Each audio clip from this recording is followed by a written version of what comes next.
আর দেশ কিভাবে চলবে এখনো বলি, যদি আপনিও রক্ষা পাইতে চান, আল্লাহ রাস্তায় যদি দেশটাকে, দেশের প্রতি আপনার মিনিমাম কোন সিম্প্যাথি থাকে, দেশের মানুষের প্রতি সিম্প্যাথি থাকে, এই দেশটাকে যদি রসাতলের হাত থেকে বাঁচাইতে চান, তাহলে আল্লাহ রাস্তায় ইমিডিয়েটলি খালেদা জিয়াকে ছাড়েন, তার সাথে কথা বলেন, একটা রাজনৈতিক সংকট দূর করার জন্য ইমিডিয়েটলি পদত্যাগ করে একটা তত্ত্বাবধায়ক সরকার কিভাবে হবে বেগম খালেদা জিয়ার সাথে কথা বলেন।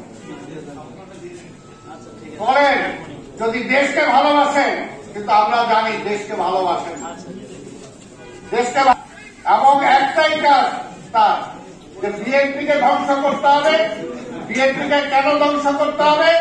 কারণ বিএনপি এই দেশের জাতীয়তাবাদীর জন্য রাজনীতি করে।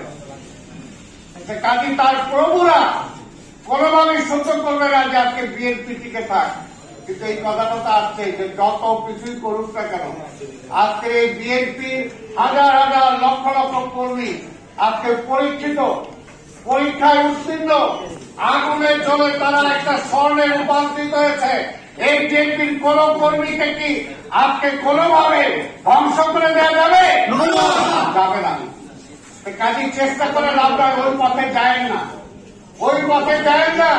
আজকে নিজের দলে নিজে চিন্তা করে রাখেন, এটা সত্যি কথা, এটা বাস্তব।